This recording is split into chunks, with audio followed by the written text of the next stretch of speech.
Today's guest is an amazing human, and she has a new book, but also a brand new podcast for teens. And she doesn't talk about it in the interview because it just came out this week. After the show, I'll remind you, you need to check out Simple Acts, Big Impact. Keep calm and mother on.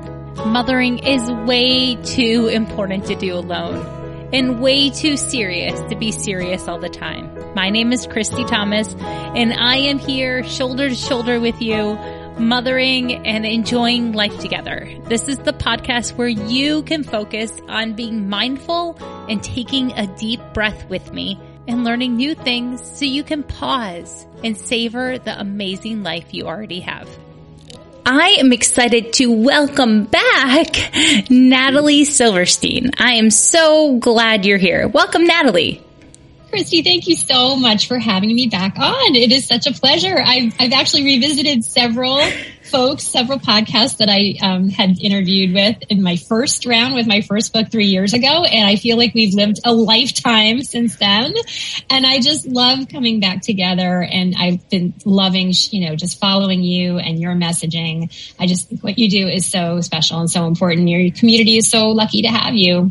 Oh, wow. This was amazing to start off with this. Thank you. It's true. You make me, every time I see you post something, it makes me breathe deeper and take a moment to calm myself. And I think that is such an important skill that you are, I think, sharing with all of your listeners and the folks who follow you. So it's a pleasure to be with you again. I am so glad to have you back because we get to talk about giving and helping our kids give. The last time you were on here, you were here for your book, Simple Acts, about the family. Yes. Right? What's the title of that book? Because I know I'm going to mess it up all the way. Simple Acts, The Busy Family's Guide to Giving Back. And this new one, which just launched in July, is Simple Acts, The Busy Teen's Guide to Making a Difference. A little bit different there, but it's same concept. And it's certainly structured very similarly in terms of the book being a guidebook, really prescriptive, just having lists and ideas and suggestions and resources and links. And so it's a very actionable book, which is how I wanted to approach it. But this one, interestingly, is written for teens, whereas the other book was written for parents, because obviously it was for young children. So I expected parents to read it and incorporate this work into how they were raising young families. This book I had to write directly to and for teens, understanding, I think, as you and I both can agree, probably parents and caregivers are going to be the one purchasing the book, or mentors, coaches, after-school professionals, educators, librarians, people who run community service clubs, people who run after-school programs that incorporate service, boys and girls clubs, the Boy and Girl Scouts. However, the goal of the book was to write it for teens to read, which was hard because, as you can imagine, I didn't want to be like naggy and preachy. I figure teens have enough people telling them what to do. Yes, they do. And they don't need another mom telling them what to do. So that was a little bit of a challenge. Did your own kids read this book to see if you got the tone right? Because you're a mom of multiple teens. I am. Actually, one is 21, so I wouldn't call her a teen anymore. She's grown past it. Yeah. Excuse me. Yeah. So she's an adult.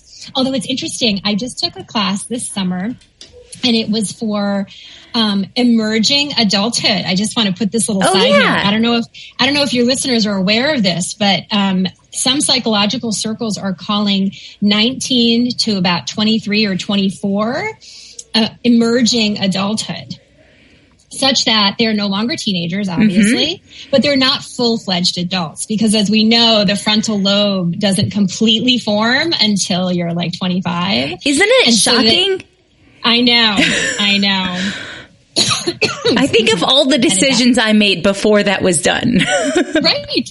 And also I think, I come from a family where my parents were immigrants. My mom was married at 17. She had her first child at 18. So by the time she was my daughter's age, 21, she already had 2 children, and she'd been married for like 4 or 5 years. So I don't know. It's funny that we've recategorized this, but I was pretty much an adult when I was 21. But yes, I have these 3 kids, 21, 19, and 14. She's legitimately a teen. They did not read the book in its entirety. I think that's sort of funny. It's the, like the cobbler's children have no shoes, right? Absolutely. That being said, they heard me say all of this stuff, and I share a lot of the stories about the work that we've all done as a family. So, and they're, obviously very proud of that. But it's funny, I went recently to a book event for a woman who wrote a fictional book, and she asked her sons to read it during the pandemic after she wrote it, and she paid them $100 each to read it. I was going to say, my kids don't listen to my podcast either, even if it's like a topic that's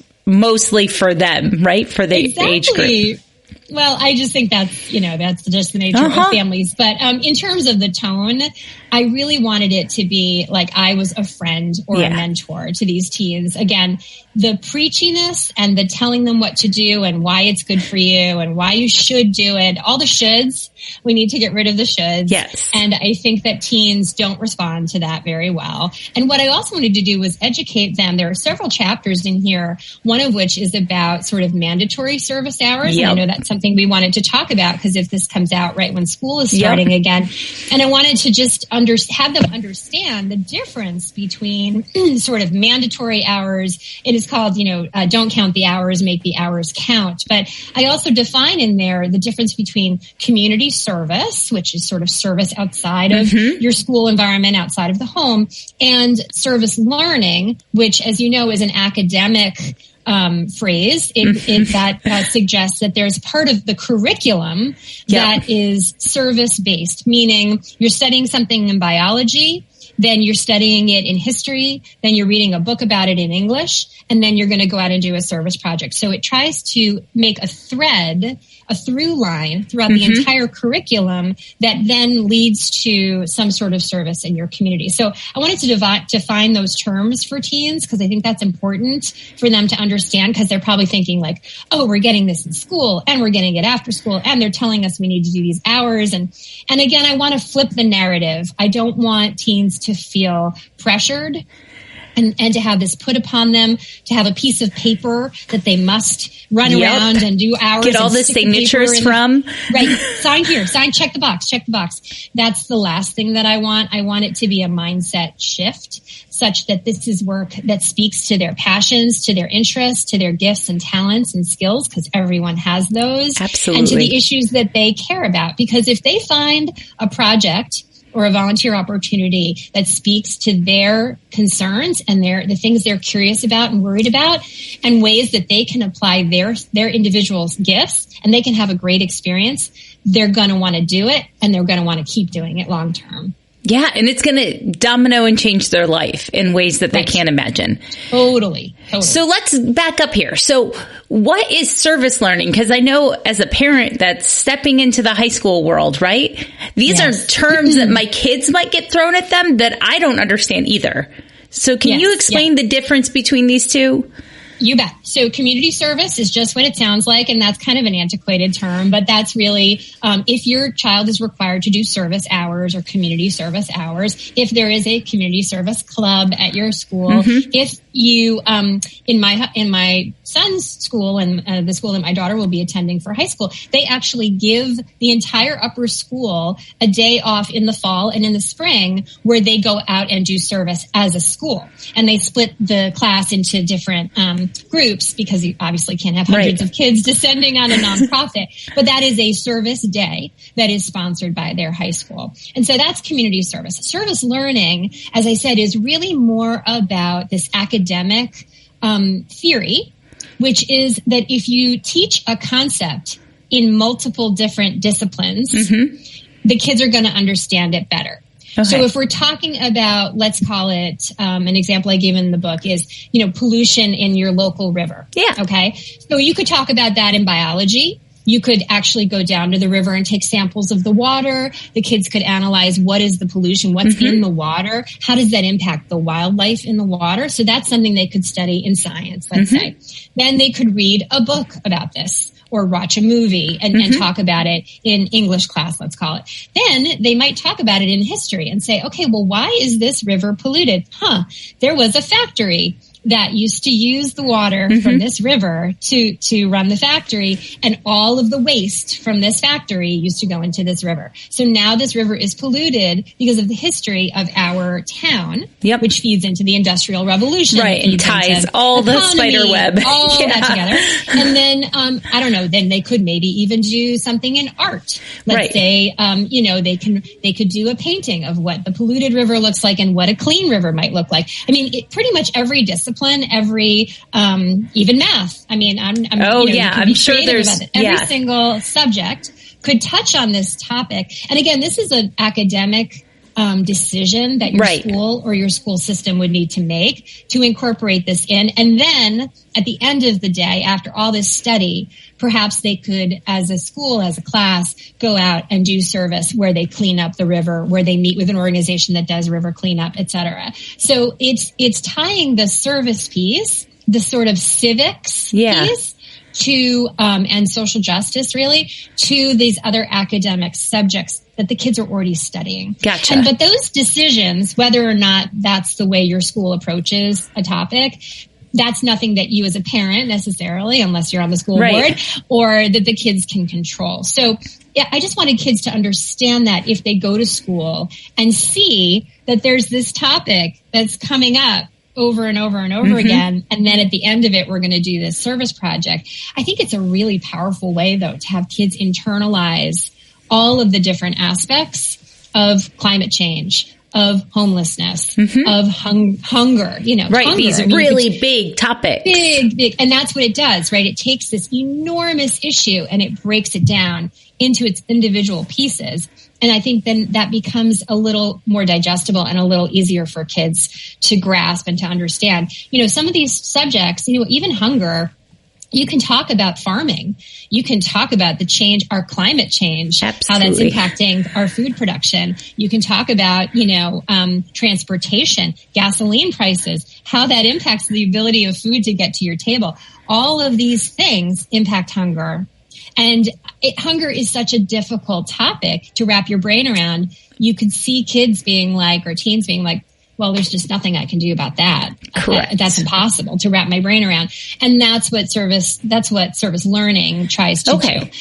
But community service is just, again, what we've always talked about, which is getting out there, volunteering, getting your hands dirty, and doing in-person, direct service, which is what I've always talked about, really. Of course, over the pandemic, because we couldn't volunteer in our communities most of the time. Right. We had to shift to a lot of virtual volunteerism. That subject that I like to call kitchen table kindness. Yeah. Those things really took off over the pandemic, and everyone's, baking cookies and making blankets and knitting hats and all those wonderful things that people did because we all wanted to help somehow, but we didn't know how. We didn't know how. So when kids are doing this and parents are finding ways to give back, or maybe they have a requirement for their kids, right?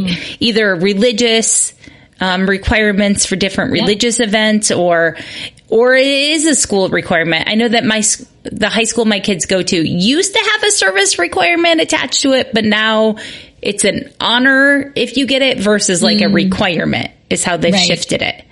Yeah, well, that's interesting because I do talk in that chapter about how some people view mandatory requirements as being sort of unethical. It's almost like servitude, that you're forcing someone to do something that they wouldn't ordinarily want to do. Well, first of all, I just want to point out we force our kids to do lots all of things. All the time. Like that's just part of being a human, right? Taking a shower and brushing their teeth and doing their homework. However, I think there have been some studies done, and anecdotally, I think if there is a requirement and a teen is required to check the box and have a certain number of hours in order to graduate, which is typically how that's done. What that does is exposes them to the need to get out there and do it. What my hope is, and the way I'm trying to flip that narrative is, okay, you're required to do some service unless they tell you exactly where you have to go and dig that ditch. Yeah. But if they say to you, you can do anything you want on the planet, as long as it, fulfills some number of hours or whatever. That's the important piece where we as parents and caregivers and mentors and coaches can say, okay, you're required to do 10 hours, let's call it. Yeah. What are those 10? How can we make those 10 hours meaningful? How can we make them count? How can we make it such that you love that work so much that you're going to continue to do it beyond the 10 hours? Yeah. And that gets to this issue that I talk about in another chapter, which is sort of analyzing. It's like a self-assessment for teens. What are the issues I care about? Is it homelessness? Is it hunger? Is it child education? Is there a health-related cause that I care about? Is it the environment? Okay, now that's what I'm worried about. That's what I'm concerned about. I'm curious about. Now here are my strengths and my skills and the things that I'm good at and the things I love to do. And I really love to tie this work to things that kids enjoy doing because guess what? If they enjoy doing it, they're going to want to do it more. Right. Again, digging the ditch versus maybe playing basketball, which is something they love to do and they could do with young children and mentor young children. So there's an issue that you care about. There's your skills and your gifts and your strengths. And then how do you marry those two things? And then how do you find an organization? And that might require a little bit of help from an adult or, a database or an educator to say, oh, there's an organization that mentors young people and helps them with basketball skills after school. These are kids who don't have anyone to play with after school, and maybe they need equipment, and maybe you can do a fundraiser. So it's finding all those elements and then setting them up to volunteer for this organization where they can have fun, be with other kids who enjoy the same things. It's just like anything else, right? If a child is with other kids who enjoy the same things that they do, if they're doing something that they love to do, they're going to want to do it. And so those 10 hours will be gone, check that box in a minute. Yeah. And then the hope is that they will continue to do that work over time, over months, over years until they're adults, and that they want to continue that work into the rest of their lives. So that's the sweet spot, right? It's not about checking off the boxes. It's about finding things that speak to their passions. And as a parent, I really appreciated that checklist of ideas and things to start the conversation, because sometimes these passions or things that they're worried about are kind of hidden in our daily lives. I didn't realize that this was the key concern for one of my kids. And I was like, oh, okay. We can probably find a way to help with that. Absolutely. Absolutely. And that's really the thing, is having a conversation. I mean, I think you said that perfectly. It's not you saying, oh, guess what we're going to do on Saturday afternoon? No. Yeah, I've tried that approach. Agency. Let's be honest, right? I'm sure you have too. And maybe it takes a little patience. Maybe it takes some time. Maybe it takes you having a meaningful conversation. Maybe it takes them going out and trying something and have it not be exactly great for them. Maybe not the right fit, and coming back. And I think talking about it afterwards and really breaking it down. What did you enjoy? What did you not enjoy? How could you do it differently? Is there another organization that we could maybe check out that has a similar mission, but that would allow you to do the work slightly differently? Giving them some control, giving them some agency, right? That takes away this feeling of being pressured and put upon. And it's just another thing on their very full plate of things that they have to do. Because their plates are really full, right? Teens right now are struggling. Tweens are struggling. There's a huge amount of pressure on these kids, and they've lost some socialization skills in time. So not only do they maybe have these requirements, or we feel like they need to check these boxes so they can apply for college, right? And stand out. Right. Right. They're not really steady on their feet all the way here. No, exactly. And that was the goal of the book, always was to bring down the volume, the pressure on teens to be change makers, to be the change you want to see in the world. Right. That we're counting on you to fix it. We screwed up the whole world. Now you got to fix it. Right. And there are some standout teens like Greta Thunberg, right? There are some shining stars, and you look at them and you're like, I'm not even like that as a grown up. So, but my kids don't have that filter and perspective to know that not everyone expects everyone to be that way. Right. And that's, the first chapter says, how am I supposed to change the world when I have homework, my part-time job, and basketball practice? And the answer to that question is you're not. Yeah. No one expects you to. It feels like people expect you to, because you get a lot of those messages.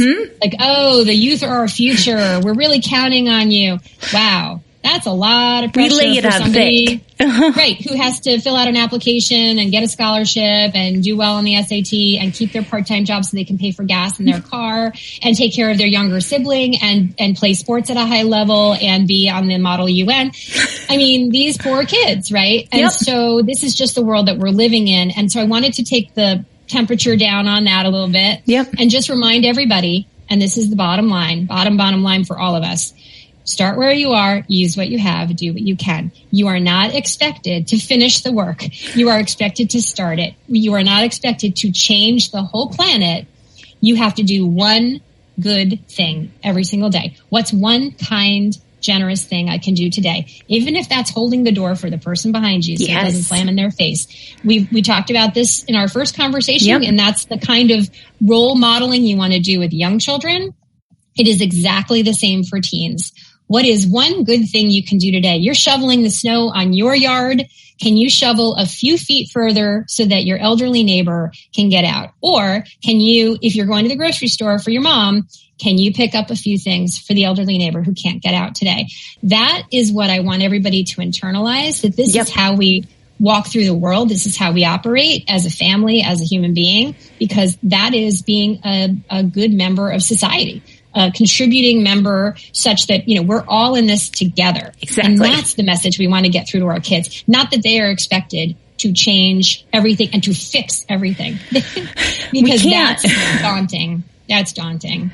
Yeah. To just pause and notice the people around you, basically, to acknowledge that other people are carrying things that you don't know about until you stop and ask.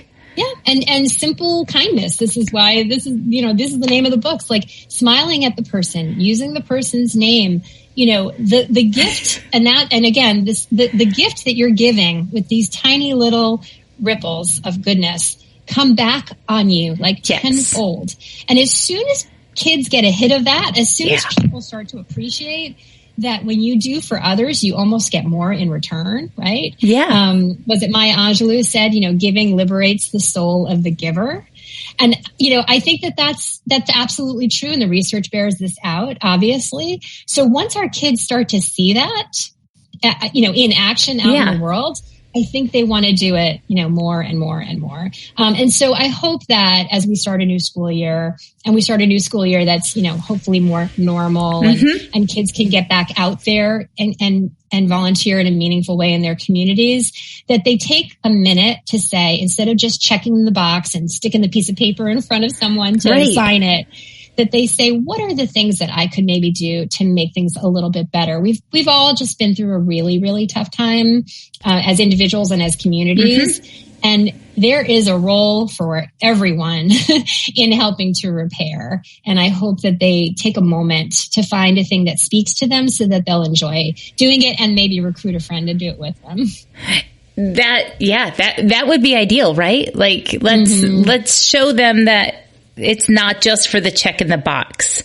And to really take the time to allow themselves to feel that proud connection of when they finish the project, right? Like the project isn't finishing the number of hours necessarily, but like that connection you feel to this greater good, because that's what science shows, right?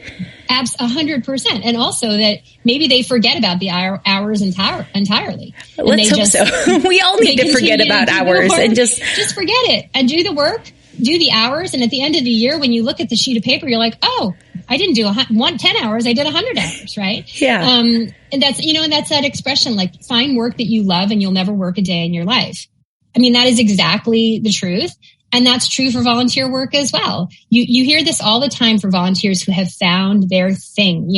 If they cook in a soup kitchen and they just love cooking and they love serving food to people who are so grateful and who don't have, like, they go with like joy in their hearts and they prepare food. They make friends with all the volunteers around them. And this is such an enriching thing. We know the science shows that adults who volunteer certainly are happier, they are healthier, and they live longer. The studies have shown for elderly people who are able to volunteer in their communities, they live longer and happier. That's amazing. It's amazing. And so why is, this is a gift. Why would we not want to give this gift to our kids? And there's so many ways. One of my middle daughter and I were just talking the other day about, like, there's a organization in my community that does lasagna dinners. You can just put on your name, right? I think it's a nationwide group. And I'm like, that's so cool. Like, you can fit that into your high school schedule and bake a lasagna once a week or once a month. You're already baking a lasagna for your family. Right. Like, like she loves to do that. I was like, this is a way. And then you can network and you can find other people, and we just need a bigger net sometimes too. We've moved since we've last talked. And so we're kind of rebuilding those community connections. And giving is one of the ways that I tried to, like, build that new neighborhood connections, right? Yes. Well, for sure. So it's making friends. It's making connections with the other volunteers. It's understanding what the issues are in your community, the new community that you're living in, and what impacts different people. And, you know, as we've talked about many times, you know, this volunteering by definition and service by definition opens our eyes, our ears, our hearts, our minds to the lived experience of other people who don't look like us and don't pray like us and don't live like us. And this is the only way to raise kids who are sort of grateful and grounded in their own lives and sort of in touch with their humanity, that we're not all exactly the same. We're more alike than we are different. Doesn't matter what we look like on the outside. Everybody is the same on the inside. And service provides this eye-opening, perspective-broadening opportunity that is kind of unmatched and unparalleled. I don't think teens and kids and families get those types of opportunities on a daily basis. Why? Because you go from your, your academic environment to your church environment to your after-school environment to your family on the weekend to your swim meet or wherever you go to the pool. Like, everybody does their thing in their little silos. And then you never really branch out. That's just the truth. But service, by definition, has you interact with all sorts of people, both the people who are receiving your goodness, the clients, the guests of wherever you're working, and the other volunteers and the leadership of the organizations. So I think you're absolutely right. You move to a new community. I mean, step one in really understanding your new community and what makes it tick and what makes it special is connecting to nonprofit organizations that are helping the people there. And then, it broadens your horizons and it makes you feel more at home. It feels like, this is why it's your home. It's a place that you care enough about to want to volunteer and make it better. And one of the ways that I've been able to find those nonprofits, right, is social media. And I've found that we talk about social media really negatively sometimes, especially when it comes to teens. Yes. But there is a way to use social media to make good things happen. And your book touches about that a little bit. So can we talk about that? Yeah, no, that's a fun chapter that I kind of threw in there at the last minute, because what occurred to me was I only follow positive accounts. I only follow nonprofit organizations and others who amplify positivity, goodness, good stories, happy stories, kind stories, people promoting each other. There's this expression, we rise by lifting others, right? So if I see an account of a person who spends their time not just talking about themselves, not taking pictures of themselves all the time, but of saying, look at this amazing thing that my friend Christy did. Look at this amazing thing that this organization in my community is doing. Look at this volunteer work that I'm doing. Now, that might sound sort of self-serving, like, look at me, I'm volunteering. But no, if you're volunteering somewhere and you're sharing what it is, what the work is and what is being accomplished and who is being helped and how that organization impacts X number of people, raises X number of dollars, has this impact on your community. And you're amplifying that story by saying, I volunteered today and it was great. And this is what I did. Exactly. You would love it. You are encouraging, this is positive peer pressure, right? Absolutely. You're encouraging other people to look for that opportunity or maybe even to come and volunteer there themselves. Yes. So I only follow these types of accounts because honestly, I don't need to follow celebrities who only care about how they look. I think that is very detrimental to our teens' mental health. Obviously, we know this to be true especially for young girls. If we can just take a moment to amplify another story, a good story, someone doing good work in the world, if every person just amplified one of those every day, and by amplify, I mean repost, tag, comment, share, in the comments, have other people come look at this, look at this great place. I mean, the ripple effects of that would be huge. And so, I'm not trying to be like cute, and I don't want teens like rolling their eyes at me. But the truth is, the studies show that you are a combination of what you look at, what you read, what you listen to, and the 4 or 5 people that you spend the most time with. And so I would suggest to you that if teens spend their time on TikToks and on YouTube and on listening to comedians who are snarky and cynical and sarcastic and nasty, and that's the only thing that's kind of coming into their world, they are not going to be positive. They're not going to be hopeful. They're not going to be optimistic. They're not going to be kind to one another. And I think this has been shown to be true. If you show positive messages, if you show kindness to people repeatedly over and over again, it makes them want to be that way too. So again, it's a positive peer pressure. I think social media has tremendous power to be this force for good if we choose to do that. And if we choose to follow those things and not follow those other lousy things. Right. There are really loud voices out there that don't feel good. And then when I hit them or, scroll through them, hit them in my feed, then I'm like, But then when I see, when I see there's a couple people I follow that like bring their kids for Meals on Wheels delivery or like find other things, I was like, oh, can I do that here? Can I find this? Right? Like I found an organization that works with foster parents here. I can help with that. Like I can connect these dots, and then you're right. It feels selfish to share though.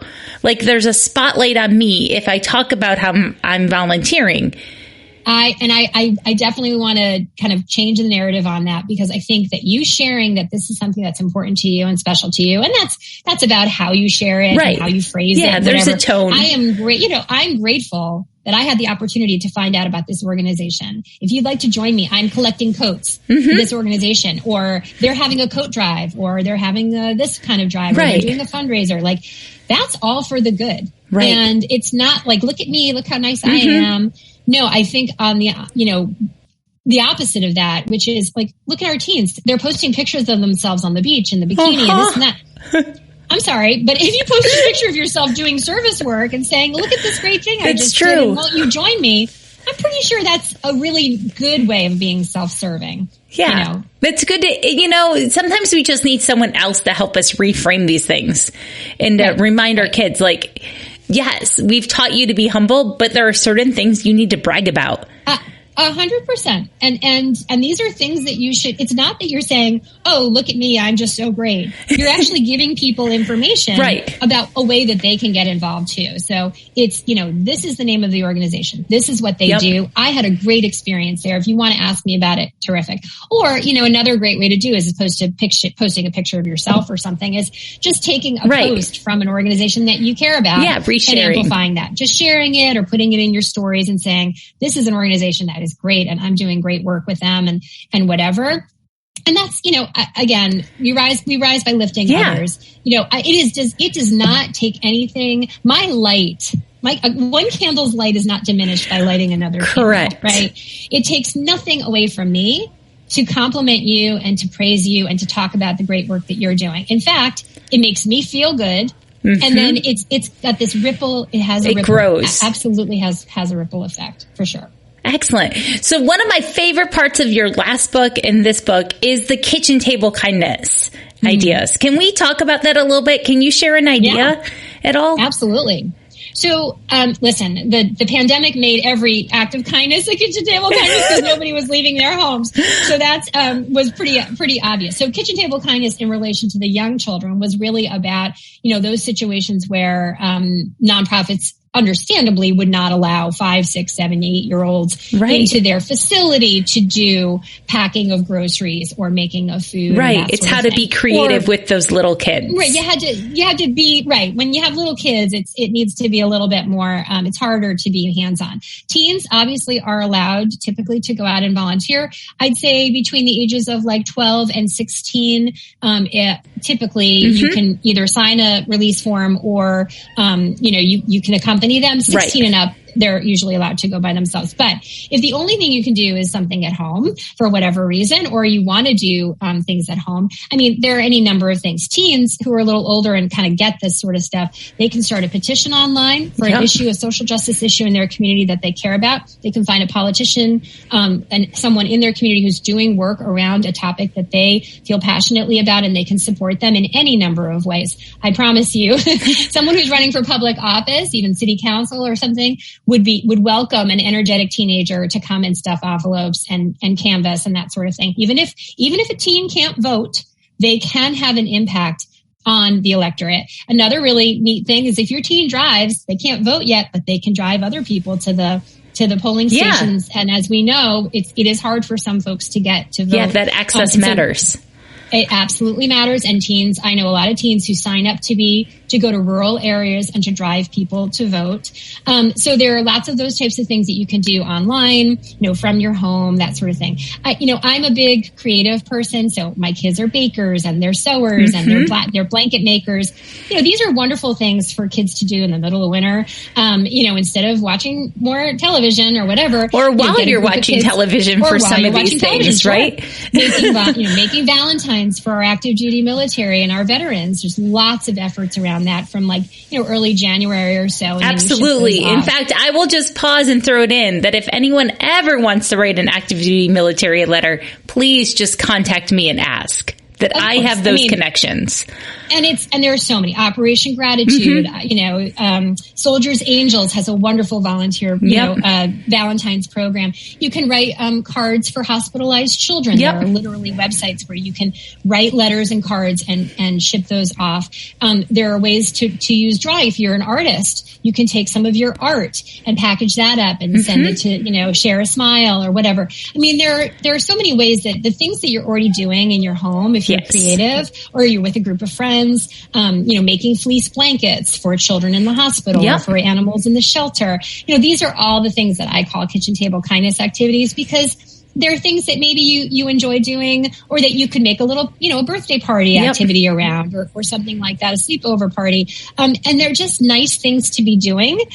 It's not all about that for the evening. Like you said, they're eating popcorn, they're eating pizza, they're watching a movie, they're gossiping, whatever. But they can do these other things that at the end of the day, you package this up and you donate these items. You can easily make a fleece tie blanket while watching a movie.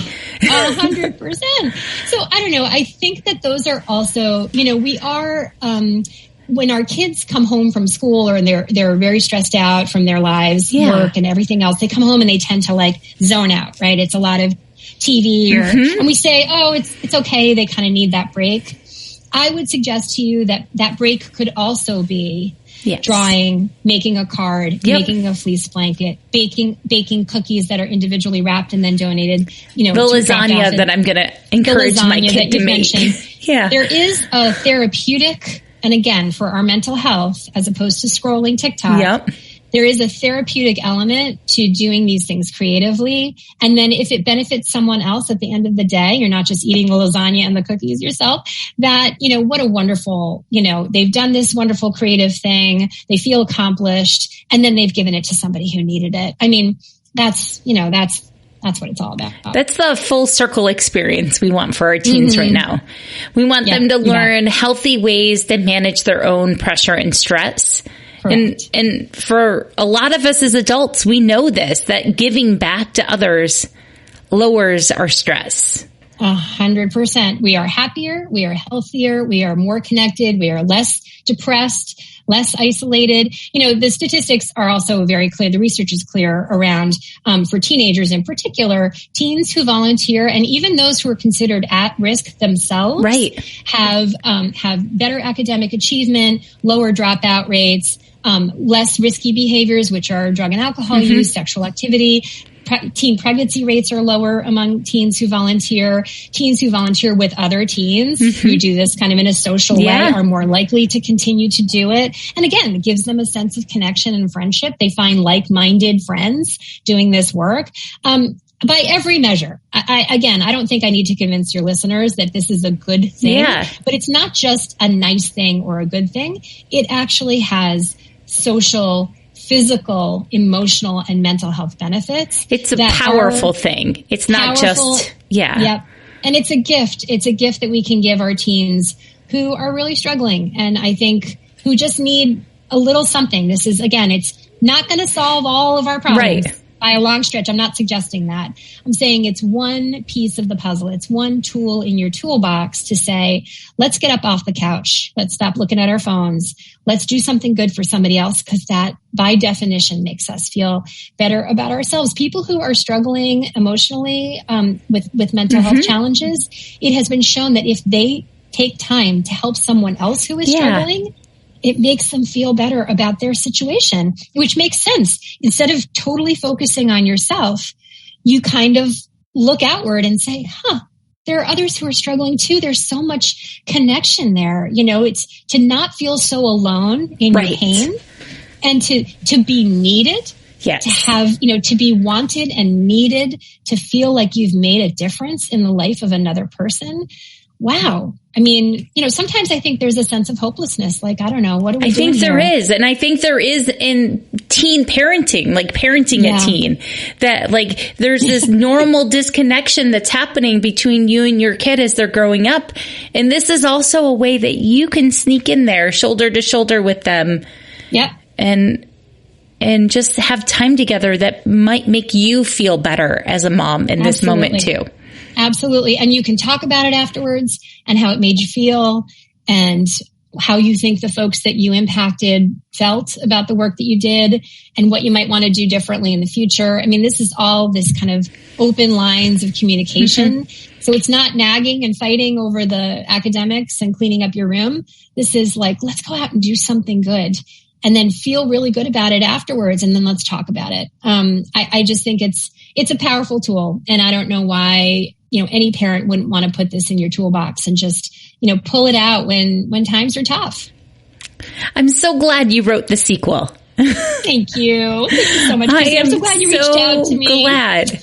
It's a colorful book. I love how they did it. It's definitely teen friendly. I mean, it's definitely never going to be purchased directly by a teen. I think you're right. But it can sit out and we can like flip through it at the table and say, hey, like, what can we do together? Yeah, absolutely. That's how I hope it's used. It's not meant to be read like cover to cover. It's meant to be sort of scanned. There are nice little graphics along the margins that relate to the type of activity that it is. Is it fundraising? Is it research based? Is it hands-on? Is it so that that kind of does it take time? Is it, is there a financial resource? So they can literally scan through and find the things that speak to them. I just wanted to make it easy and actionable, and I hope it listen, if it inspires one person to get out there and try and make a difference in their community on an issue that they care about, then my job is done. Well, I think it's going to do that. So good job. But I have a question for you, because I think part of this, right, the simple acts of giving to others, also needs us to pause and reflect that we can't pour from an empty cup, right? That's right. So how are you taking care of yourself? What's a self-care activity that you're doing right now, Natalie? Wow. That is a great question. So I've been reading a lot this year. I've been trying to read different voices, and I made a goal for myself to read 22 books, mostly fiction, but not necessarily. I don't think you can be a good writer unless you're a reader. So I made a goal for 22 books in 2022, and I already surpassed it by July 1st. So I'm at like 25 books, and I feel great about that. And the more I read, again, good habits beget other good habits. So I read a lot. I actually sew, and I use my creativity that way, which has been really wonderful. But you know what? I also am trying really hard to spend time with friends. I feel like we've been so isolated and kind of disconnected from friendships over these last 2 years. And even if, once in a while, I just send out a text to someone I haven't spoken to in a while, and then she'll write back and we'll have like a nice little exchange. I just want to remind everyone that, check in on people. If you haven't heard from someone in a while and you were thinking of them, just send them a little note, because that goodness that you put out to them, they might really need to hear from somebody today. And then they respond to you, and that feels so good. And even if we can't see each other physically, for whatever reason, I just think it's important for us to stay connected to one another, especially in these kind of difficult times and during transitions, end of summer, kids going away to college, check in on your friends whose kids are moving away. It's tough. It's tough. So that's what I do. I really make an effort to play cards with friends, or go for coffee, or go for lunch, or whatever. Really, what can we do? How can we get together? Let's put something on the calendar. Don't just say it, right? Oh, I'll call you. We'll get coffee. No. How about next Tuesday? Have a deadline.